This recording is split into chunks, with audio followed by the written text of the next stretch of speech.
Good evening students, कैसे हो बेटे? बेटे सब मजे में? चलिए, प्रीवियस बेटा जो लेक्चर मैंने पढ़ाया था आपको, उसके अंदर अपन ने कंसंट्रेशन टर्म्स कंप्लीटली पढ़ी थी, ठीक है ना। आज हम कुछ अलग चीज़ पढ़ते हैं।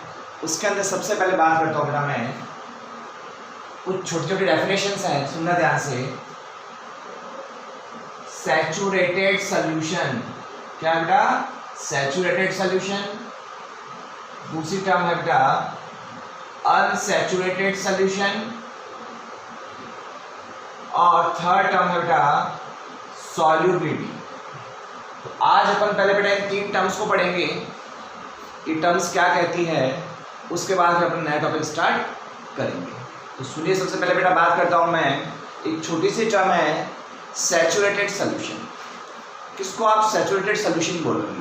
तो ध्यान से सुनना। A solution in which no more solute can be dissolved.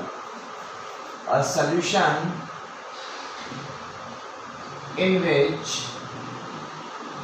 no more solute can be dissolved.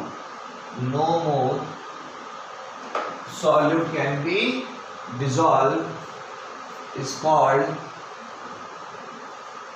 saturated solution, is called saturated solution। तो ध्यान से सुनना बेटा, एक ऐसा सॉल्यूशन जिसके अंदर अब मैं और सॉल्यूट डिसॉल्व नहीं कर सकता, सैचुरेशन आ गया है, ऐसे सॉल्यूशन को क्या बोलूंगा मैं?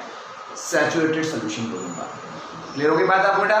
ऐसा सॉल्यूशन जिसमें आप और सॉल्यूट अब डिसॉल्व नहीं कर सकते, वह सॉल्यूशन क्या कहलाएगा? सैचुरेटेड सॉल्यूशन कहलाएगा। जैसे एग्जांपल देता हूं, सुनते हैं। जैसे मैंने एक ग्लास लिया बेटा, इस ग्लास के अंदर वाटर फिलअप कर दिया, तो वाटर मेरा क्या हो गया बेटा? वाटर मेरा हो गया सॉल्वेंट। अब ध्यान से सुनना, इस वाटर के अंदर अगर मैं सॉल्ट डिसॉल्व करता हूं बेटा, तो सॉल्ट मेरा क्या हो गया बेटा? सॉल्यूट हो गया। अब ध्यान से सुनना, जब मैं वाटर में सॉल्ट को डिसॉल्व कर रहा हूं तो इजीली डिसॉल्व हो रहा है, कोई प्रॉब्लम नहीं है। लेकिन एक टाइम ऐसा आएगा बेटा, या एक कंडीशन ऐसी आ जाएगी कि उसके बाद आप सॉल्ट को वाटर में डिसॉल्व नहीं कर सकते, तो उस मैक्सिमम लिमिट को मैं क्या बोलूंगा कि अब क्या आ गया बेटा? सैचुरेशन आ गया है। तो जब सैचुरेशन स्टेट आ जाएगा, तब ये सॉल्ट जो है बेटा वो वाटर में डिसॉल्व होना बंद हो जाएगा, और उस कंडीशन में मैं इस सोल्यूशन को क्या बोलूंगा? Saturated solution. क्या बोलूंगा बेटा? Saturated solution. ऐसा सॉल्यूशन जिसमें आप और सॉल्यूट अब डिसॉल्व नहीं कर सकते, सैचुरेशन आ गया है, जितना करना था कर लिया, वह सॉल्यूशन को क्या बोलते हैं बेटा? सैचुरेटेड सॉल्यूशन बोलते हैं। एक एग्जांपल और सुनो। इसे मान लिया मेरी डाइट जो है बेटा 4 चपाती की, क्लियर? तो 4 चपाती खाने के बाद में क्या आ जाएगा? सैचुरेशन आ जाएगा। तो अब 4 चपाती खाने के बाद अगर मुझे बोले कि आप सब एक पीस और खाइए, एक बाइट और खाइए रोटी का, तो मैं नहीं खा सकता। आई मेरी बात समझ में? तो मुझे सैचुरेशन कब आएगा? जब मैं 4 चपाती खाऊंगा। तो 4 चपाती मेरे लिए क्या हो गई बेटा? सैचुरेशन स्टेट हो गई। उसी तरह से हर सॉल्वेंट का अपना क्या होता है बेटा? सैचुरेशन टाइम होता है। एक टाइम के बाद में सॉल्वेंट के अंदर सॉल्यूट डिसॉल्व होना बंद हो जाता है। तो ऐसे कंडीशन में सॉल्यूशन को क्या बोलते हैं? सैचुरेटेड सॉल्यूशन बोलते हैं। हो गया क्लियर बात? दूसरा आता है बेटा आपका,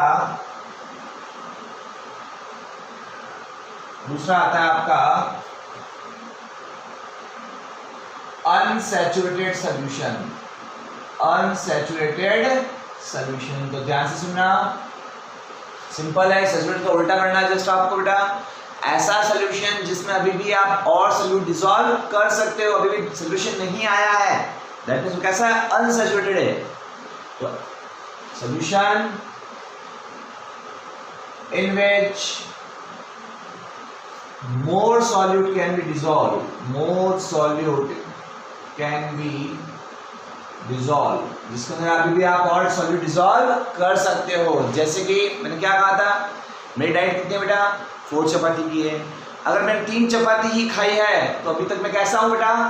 अनसैचुरेटेड हूं। दैट मीन्स क्या है? मैं अभी और एक चपाती खा सकता हूं। क्लियर होगी बात आपको? तो 3 रोटी खाई जब तक तो मैं कैसा हूं? अनसैचुरेटेड है। 4 चपाती खाते मैं कैसा बन जाऊंगा? सैचुरेटेड बन जाऊंगा। अगली बात समझ में? तो वैसे बेटा ऐसा सोल्यूशन जिसमें सैचुरेशन नहीं आया है, दैट मीन्स आप उसमें और सॉल्यूट डिसॉल्व कर सकते हो, और जैसे सैचुरेशन आ जाएगा तो सॉल्यूट डिसॉल्व नहीं कर सकते। क्लियर हो गई बात आपको? तो ऐसा सोल्यूशन जिसमें आप अभी भी और सॉल्यूट डिसॉल्व कर सकते हो बिकॉज सैचुरेशन नहीं आया है, और ऐसे सोल्यूशन को क्या बोलते हैं बेटा? अपन अनसैचुरेटेड सोल्यूशन बोलते हैं। क्लियर? चलिए बेटा आगे थर्ड छोटी डेफिनेशन बेटा है सॉल्युबिलिटी। क्या है? सॉल्युबिलिटी। सॉल्युबिलिटी का मतलब क्या होता है? ध्यान से सुनना बेटा। सॉल्युबिलिटी का मतलब होता है the maximum amount of solute that can be present in solution. किसी भी सॉल्यूशन के अंदर मैक्सिमम सॉल्यूट कितना हो सकता है, वो क्या कहलाती है? उस सॉल्यूशन की सॉल्युबिलिटी। जैसे देखिए एक ग्लास ऑफ वाटर है बेटा, क्या है ये? सॉल्वेंट। अब इसमें डिसॉल्व कर रहा हूं सॉल्ट, सॉल्ट मेरा क्या हो गया? सॉल्यूट। अब सुनिए बेटा, जब इन दोनों को मैं मिक्स करूंगा तो क्या बनेगा? मेरा सॉल्यूशन बन जाएगा। और कब तक मिक्स कर पाऊंगा मैं सॉल्ट को इसमें? जब तक क्या नहीं बन जाए? मेरा सैचुरेटेड सॉल्यूशन नहीं बन जाए। और जब सैचुरेशन आ जाएगा फिर आपको पता है कि सॉल्ट जो है डिसॉल्व होना बंद हो जाएगा। तो सैचुरेशन के टाइम पर कितना सॉल्ट मैंने डिसॉल्व कर लिया है इसके अंदर, तो सैचुरेशन पॉइंट पर कितना सॉल्ट प्रेजेंट है इस सॉल्यूशन में, उसको मैं क्या बोलूंगा? इस सॉल्यूशन का सॉल्युबिलिटी बोलूंगा। क्या बोलूंगा इस सॉल्यूशन की बेटा? सॉल्युबिलिटी बोलूंगा। तो एट सैचुरेशन पॉइंट कैसे कर सकते हैं कि सैचुरेशन पॉइंट पर सॉल्यूट का कितना अमाउंट प्रेजेंट है बेटा सॉल्यूशन में, उसको क्या बोलते हैं? उस सॉल्यूशन की सॉल्युबिलिटी बोलते हैं। या फिर ऐसा बोल सकते हैं the maximum amount of solute, the maximum amount of solute which can be dissolve या which can be present in solution is called its solubility. तो किसी भी सॉल्यूशन में मैक्सिमम कितना सॉल्यूट प्रेजेंट रह सकता है बेटा, वो क्या कहलाती है? सॉल्यूशन की सॉल्युबिलिटी कहलाती है। ठीक है?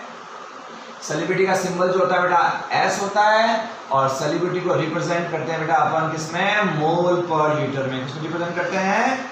मोल पर लीटर। ध्यान रखना, सॉल्युबिलिटी का सिंबल होता है एस और उसको रिप्रेजेंट किया जाता है बेटा मोल पर लीटर के अंदर। क्लियर? चलिए अब बेटा अपन अपने मेन टॉपिक पर आते हैं। अब आज अपन टॉपिक पढ़ने जा रहे हैं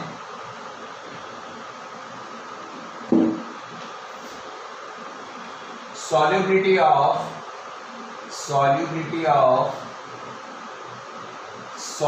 in liquid, solubility of solid in liquid। कि जब मैं सॉलिड को लिक्विड में डिसॉल्व करता हूं, जब मैं सॉलिड को लिक्विड में डिसॉल्व करूंगा तो बेटा ये क्या बन जाएगा? एक सॉल्यूशन बन जाएगा। तो एग्जाम्पल पढ़े ना, बिल्कुल इजी। देखो जब मैं सॉल्ट को डिसॉल्व करता हूं किसमें बेटा?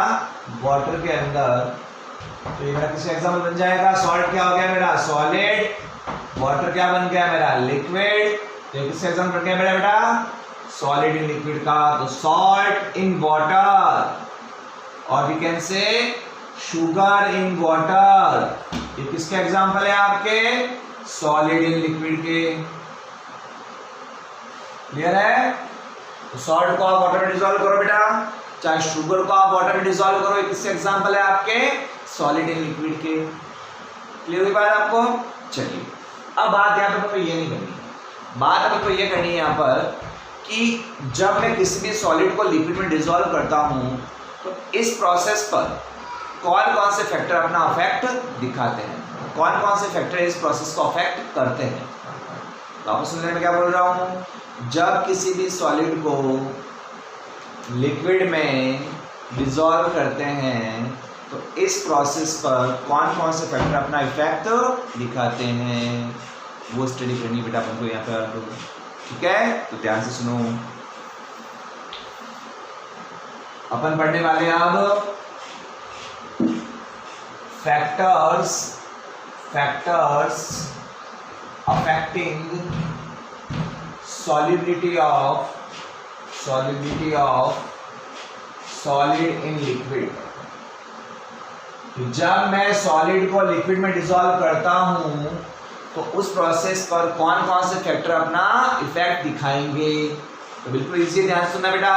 सबसे पहला factor nature of solid and liquid, या अपन कह सकते हैं nature of solute and solvent, एक ही बात है। तो सबसे पहला फैक्टर कौन सा बेटा, nature of solute and solvent. तो सॉल्यूट और सॉल्वेंट का नेचर कैसा है, इस बात का भी इफेक्ट पड़ेगा सॉल्युबिलिटी पर। तो ध्यान से सुनना बेटा। सबसे पहले बात करता हूं मैं सॉल्यूट की, और ये बात कर रहा हूं उधर मैं आपके सॉल्वेंट की। ध्यान से सुनना, अगर सॉल्यूट और सॉल्वेंट का नेचर कैसा होगा बेटा, सेम होगा, तो solubility will be high. Solubility कैसी होगी बेटा, हाई होगी। और दूसरी कंडीशन अगर सॉल्यूट एंड सॉल्वेंट का नेचर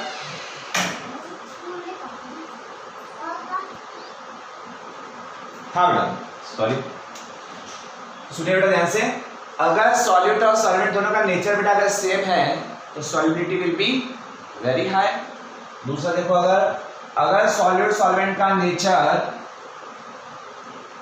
सेम नहीं है, नॉट सेम, अगर सॉल्यूट सॉल्वेंट का नेचर सेम नहीं है तो solubility will be very low.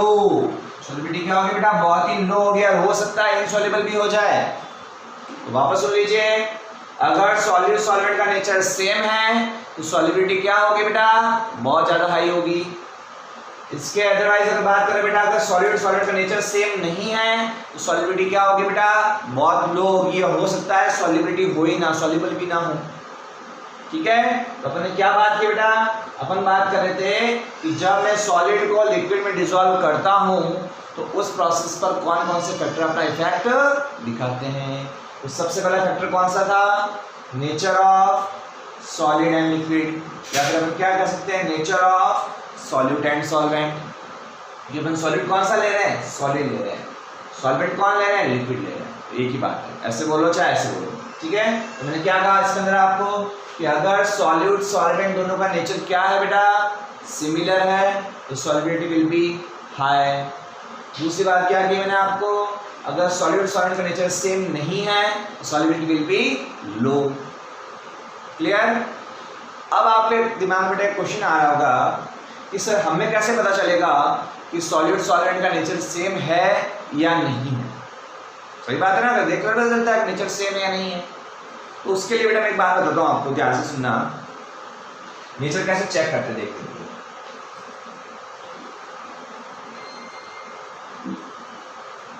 ध्यान से। एक्चुअली बेटा बात करता हूँ मैं सॉल्यूट की, तो सॉल्यूट की मैं दो कैटेगरी बना देता हूँ, एक बना देता हूँ आयोनिक, एक बना देता हूँ कोवैलेंट और ऑर्गेनिक कंपाउंड्स। और सॉल्वेंट की दो कैटेगरी बनाता हूँ बेटा मैं, पोलर सॉल्वेंट और दूसरा कौन सा बेटा, नॉन पोलर सॉल्वेंट। तो इसमें कुछ एग्जांपल्स याद रखो आप, ये काफी है आपके लिए। पोलर सॉल्वेंट्स में जैसे बेटा बात करता हूँ वाटर, एक पोलर सॉल्वेंट है आपका। इसके अलावा बात करता हूँ बेटा अल्कोहल भी आपका एक पोलर सॉल्वेंट है।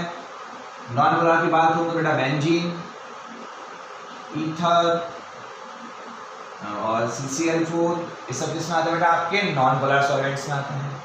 इसी तरह से बात करता हूँ सल्यूट की, तो सल्यूट में कौन से बेटा, एक तो होते हैं ionic compounds.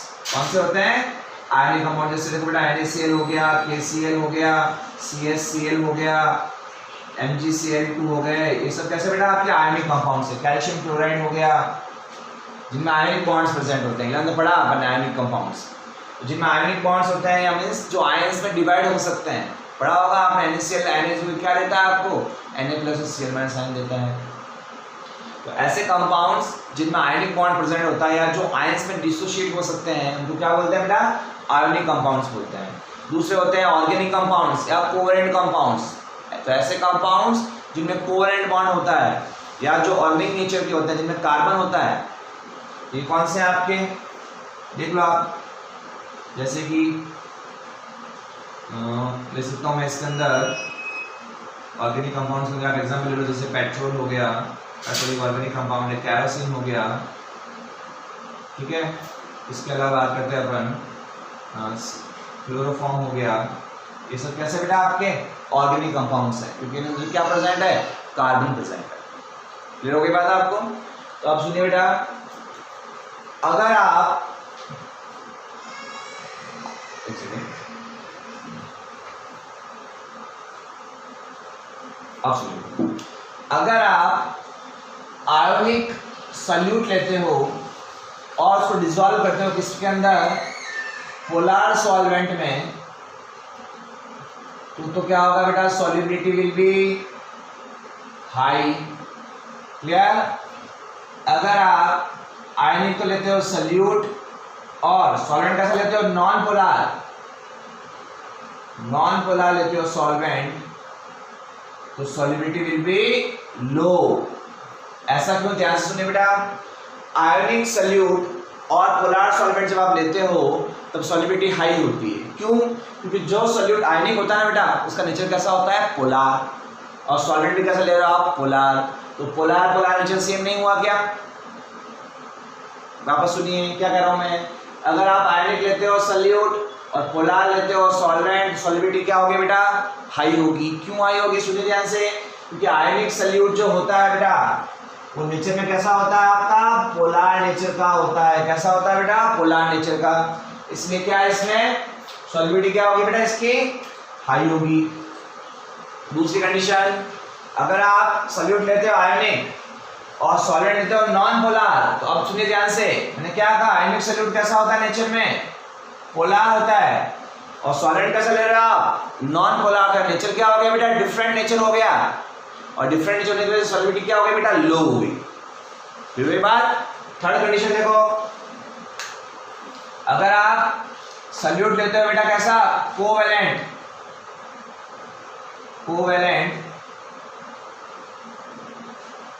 Salute, covalent compound solute लेते हो आप, और साथ में लेते हो पोलर सॉल्वेंट, ऐसे लेते हो बेटा पोलर सॉल्वेंट, सॉल्युबिलिटी क्या होगी बेटा, लो होगी। सॉल्युबिलिटी क्या होगी, लो। और लास्ट कोवेलेंट कंपाउंड लेते हो बेटा आप लेते हो covalent compound solute plus non polar solvent लेते हो, नॉन पोलर सॉल्वेंट लेते हो, तो सॉल्युबिलिटी क्या होगी बेटा आपके यहाँ पर, हाई होगी। कैसे देखना बेटा ध्यान से, थर्ड कंडीशन में मैं क्या कर रहा हूं, कोवेलेंट कंपाउंड ले रहा हूं, तो ध्यान रखना बेटा कोवेलेंट कंपाउंड नेचर में कैसे होते हैं, नॉन पोलर। कैसे होते हैं, नॉन पोलर। और साथ में मैं सॉल्वेंट कैसे ले रहा हूं, पोलर, तो नेचर क्या हो गया, डिफरेंट। तो नॉन पोलर पोलर की नहीं बनेगी, तो सॉल्युबिलिटी क्या हो गई बेटा आपकी, लो हो गई। लास्ट और फोर्थ एग्जांपल में क्या किया मैंने, सल्यूट कौन सा लिया है, कोवेलेंट, और कोवेलेंट कंपाउंड पहले बता चुका हूं मैं नेचर में कैसा होता है, नॉन पोलर। तो नॉन पोलर, और सॉल्वेंट भी कैसा ले रहा हूं, नॉन पोलर, तो नॉन पोलर सेम नेचर के, तो सॉल्युबिलिटी क्या होगी बेटा, हाई होगी। तो बात इतनी सी है बेटा, अगर सल्यूट सॉल्वेंट दोनों पोलर नेचर के हैं, मतलब दोनों नेचर सेम हो गया, तो सॉल्युबिलिटी हाई होगी। और अगर आप दोनों का नेचर अलग अलग लेते हो, मान लिया आपने सॉल्वेंट ले लिया पोलर और सल्यूट ले लिया नॉन पोलर, नेचर आपने अलग अलग ले लिया दोनों का, तो सॉल्युबिलिटी क्या हो जाएगी बेटा, लो हो जाएगी। तो ध्यान रखना है कि आयोनिक कंपाउंड जो होते हैं वो होते हैं आपके बेटा पोलर नेचर के, और कोवेलेंट कंपाउंड जो होते हैं बेटा वो आपके होते हैं नॉन पोलर नेचर के। तो बस ये ध्यान रखना है आपको कि दोस्ती किस किस की है, पोलर की पोलर से बनेगी और नॉन पोलर की नॉन पोलर से बनेगी। बस ये ध्यान रखो आप, समझिए यही बेटा इसकी, बस कि अगर सल्यूट भी पोलर, सॉल्वेंट भी polar, solubility will be high, solute भी नॉन पोलर, सॉल्वेंट भी non polar, solubility will be high. और अगर नेचर अलग कर दिया, पोलर नॉन पोलर कर दिया, सॉल्युबिलिटी क्या हो जाएगी बेटा आपके, लो हो जाएगी। क्लियर होगी बात बेटा आपको? तो ये पहला फैक्टर जो अफेक्ट करता है वो कौन सा था, nature of solute and solvent. अब बात करते हैं बेटा अपन दूसरे फैक्टर की।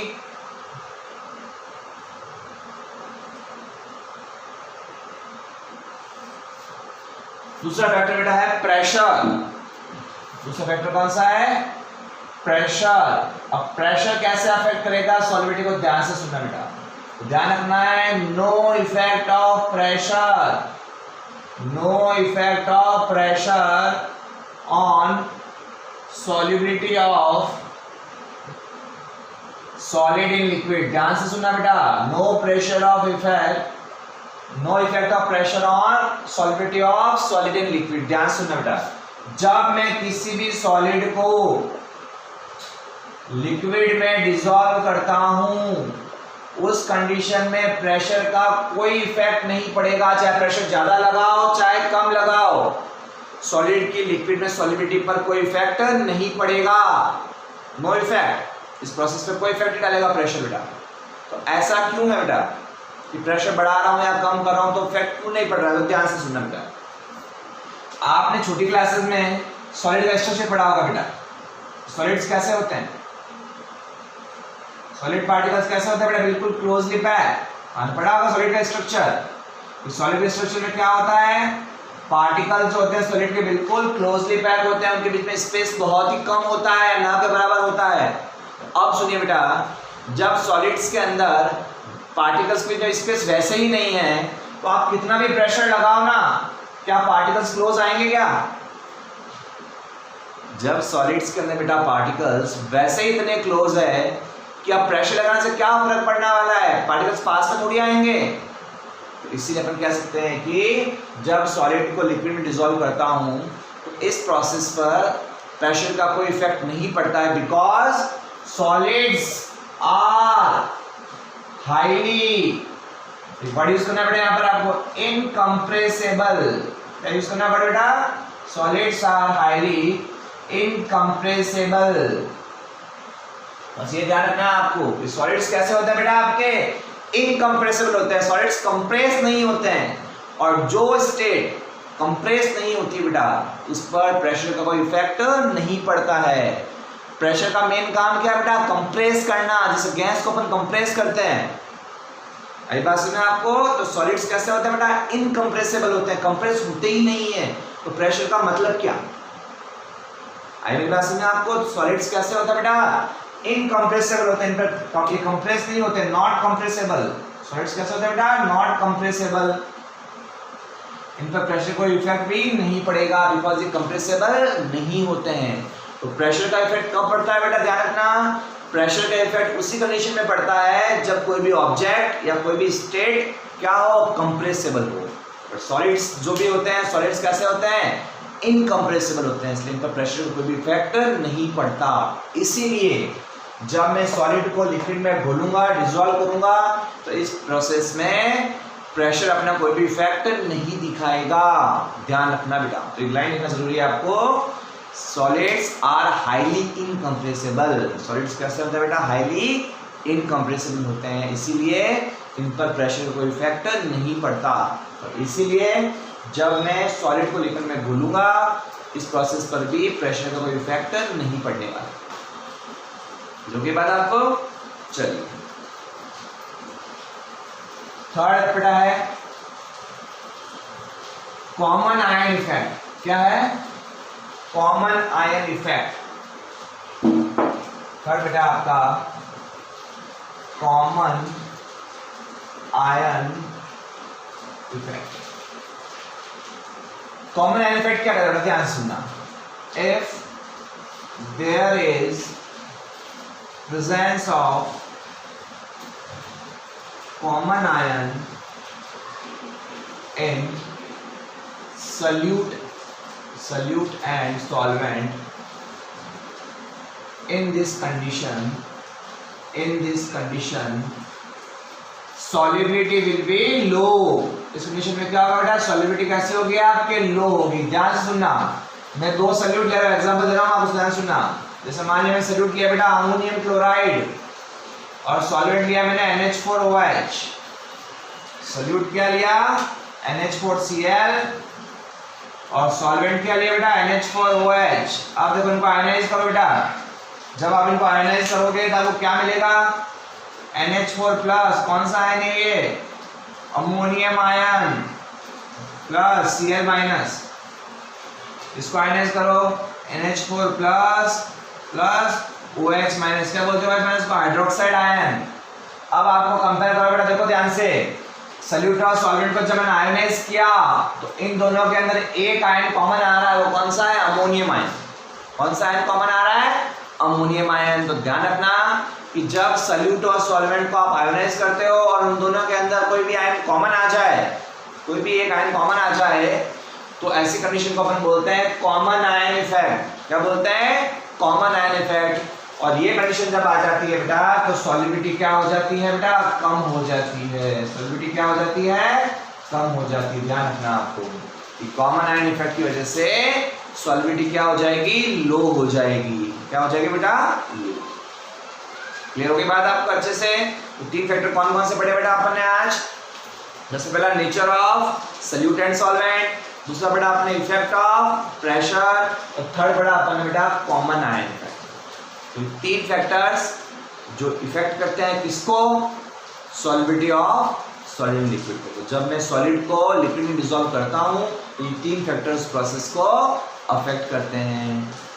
लास्ट और फाइनल फैक्टर बेटा है वो है इफेक्ट ऑफ टेम्परेचर। क्या है, इफेक्ट ऑफ टेम्परेचर।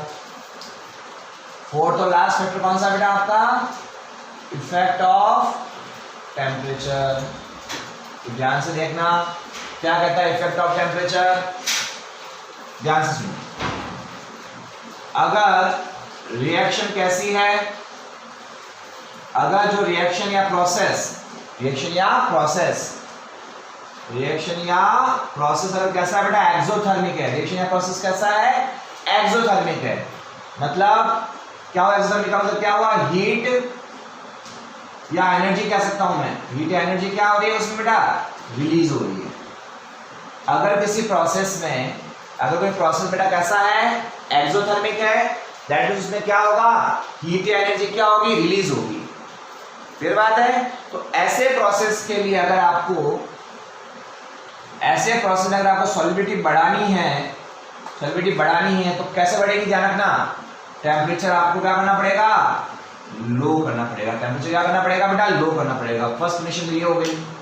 दूसरी कंडीशन, अगर प्रोसेस कैसा है बेटा, एंडोथर्मिक है, प्रोसेस कैसा है, एंडोथर्मिक, मतलब उस प्रोसेस में क्या हो रहा है बेटा, हीट या एनर्जी क्या हो रही है, एब्जॉर्ब हो रही है। तो ऐसी कंडीशन में अगर आपको सॉल्युबिलिटी बढ़ानी है तो टेम्परेचर भी आपको बढ़ाना पड़ेगा। ये बात किसने की बेटा, ध्यान रखना, साइंटिस्ट का नेम ली चैटेलियस प्रिंसिपल है। ये कौन सा प्रिंसिपल है बेटा आपका, ली चैटेलियस प्रिंसिपल। ध्यान से सुनो क्या कर रहा हूं।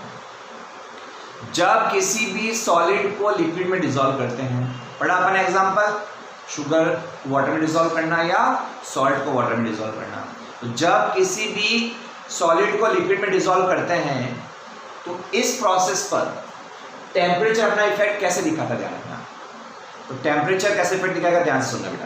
पहली कंडीशन, अगर आप जो प्रोसेस कर रहे हो वो कैसा है, एक्सोथर्मिक है। मान लिया मैंने जब सॉलिड को लिक्विड में डिसॉल्व किया, उस प्रोसेस, ये प्रोसेस कैसा है मेरा, एक्सोथर्मिक है। मतलब उस प्रोसेस में क्या हो रहा है, नेचुरली क्या हो रही है, हीट बाहर निकल रही है, हीट रिलीज हो रही है। प्रोसेस कैसा है, एक्सोथर्मिक है। अब सुनो, मैंने क्या कहा कि जब मैं सॉलिड को लिक्विड में डिसॉल्व कर रहा हूं, मान लिया मैंने वो प्रोसेस कैसा है, एक्सोथर्मिक है। मतलब प्रोसेस में क्या हो रही है, हीट बाहर निकल रही है, रिलीज हो रही है। मतलब प्रोसेस क्या चाह रहा है, हीट बाहर निकालना, मतलब प्रोसेस क्या चाह रहा है, अपना टेम्परेचर कम करना चाह रहा है। अभी तो हीट बाहर निकाल रहा है ना, प्रोसेस क्या कर रहा है बेटा, हीट रिलीज कर रहा है। मतलब वो क्या चाह रहा है, प्रोसेस अपना टेम्परेचर कम करना चाह रहा है। तो आपको उसको सपोर्ट करना है। तो सपोर्ट कैसे करोगे आप उसको, आप भी टेम्परेचर को कम कर दो, आप भी टेम्परेचर को क्या कर दो बेटा, कम कर दो। तो जब आप प्रोसेस को सपोर्ट करोगे तो वो भी आपको सपोर्ट करेगा। कैसे सपोर्ट करेगा, सॉल्युबिलिटी को बढ़ा। इसी बात सुना गई, वापस सुनो। अगर प्रोसेस हीट बाहर निकाल रहा है, मतलब प्रोसेस अगर एक्सोथर्मिक है, मतलब हीट बाहर निकाल रहा है, तो आप उसको सपोर्ट करना है। सपोर्ट कैसे करना है कि आपको क्या करना है, टेम्परेचर लो कर देना है। क्योंकि प्रोसेस क्या चाह रहा है, अपना टेम्परेचर कम करना चाह रहा है ना, तभी तो हीट बाहर निकाल रहे हो। तो आपको इसको सपोर्ट करते हुए बेटा टेम्परेचर को कम कर देना है। अगर आप टेम्परेचर कम कर दोगे तो सॉल्युबिलिटी आपकी बढ़ जाएगी। क्लियर? दूसरी कंडीशन, अगर आप जो प्रोसेस कर रहे हो, मान लिया अगर आपने सॉलिड को लिक्विड में डिसॉल्व किया और उस प्रोसेस में हीट एब्जॉर्ब हो रही है, मतलब वो प्रोसेस कैसा है? एंडोथर्मिक है। अब सुनो, प्रोसेस में हीट एब्जॉर्ब हो रही है, दैट मीन्स प्रोसेस क्या चाह रहा है? अपना टेम्परेचर बढ़ाना चाह रहा है, अभी तो हीट एब्जॉर्ब कर रहा है बेटा। तो प्रोसेस चाह रहा है अपना हीट बढ़ाना चाह रहा है, अपनी एनर्जी बढ़ाना चाह रहा है, तो आपको उसको सपोर्ट करना है कि आपको हीट चाहिए, चलो मैं टेम्परेचर बढ़ा देता हूँ। तो जब प्रोसेस एंडोथर्मिक होता है बेटा, मतलब प्रोसेस हीट एब्जॉर्ब कर रहा होता है, तो आपको उसको सपोर्ट करते हुए क्या करना है? आपको भी टेम्परेचर बढ़ा देना है। अगर आप टेम्परेचर बढ़ाओगे, सिस्टम को सपोर्ट करोगे, तो क्या हो जाएगा? सॉल्युबिलिटी बढ़ जाएगी। तो बात यहाँ पर ये आ गई बेटा, एक लाइन में सुन लो कि आपको प्रोसेस को सपोर्ट करना है, कि प्रोसेस में जो काम हो रहा है आप उसको सपोर्ट करो बस। कि प्रोसेस के अंदर अगर हीट बाहर निकल रही है, मतलब टेम्परेचर कम हो रहा है, तो आप भी टेम्परेचर लो कर दो। अगर प्रोसेस के अंदर हीट एब्जॉर्ब हो रही है, मतलब टेम्परेचर बढ़ रहा है, तो आप भी टेम्परेचर बढ़ा दो। जैसा प्रोसेस चाहता है वैसा कर लो बस। अगर उसको सपोर्ट करोगे तो सॉल्युबिलिटी बढ़ जाएगी, और अगर सपोर्ट नहीं करके उल्टा काम करोगे तो सॉल्युबिलिटी क्या हो जाएगी? लो हो जाएगी। क्लियर? तो एक्सोथर्मिक प्रोसेस के लिए क्या करना है बेटा? आपको सॉल्युबिलिटी बढ़ाने के लिए टेम्परेचर कम करना है, और एंडोथर्मिक प्रोसेस के लिए आपको क्या करना है? सॉल्युबिलिटी बढ़ाने के लिए टेम्परेचर बढ़ाना है। क्लियर? तो सुन लो, एक्सोथर्मिक प्रोसेस के लिए सॉल्युबिलिटी बढ़ानी है अगर आपको, तो टेम्परेचर कम करना पड़ेगा। एंडोथर्मिक प्रोसेस के लिए सॉल्युबिलिटी बढ़ानी है तो टेम्परेचर बढ़ाना पड़ेगा। क्लियर? तो सॉल्युबिलिटी बढ़ जाएगी। ठीक है बेटा? क्लियर हो गया? अच्छे से डाउट हो गया? क्लियर? और उसका उल्टा काम कर दोगे, मतलब उल्टा कैसे? कि अगर एक्सोथर्मिक के लिए आपने टेम्परेचर बढ़ा दिया, सॉल्युबिलिटी कम हो जाएगी। एक चीज याद रख लो, बाकी दूसरे को उल्टा कर दो। ठीक है? क्लियर बेटा बात? चलिए, तो आज के बेटा इतने रखते हैं। तो अपना आज पूरा हो गया है solubility of solid in liquid. कल अपन अगला पढ़ेंगे solubility of gas in liquid, और उसमें भी अपन ऐसे ही देखेंगे बेटा कि कौन कौन से फैक्टर उसको अफेक्ट करते हैं। तब तक के लिए बेटा गुड बाय।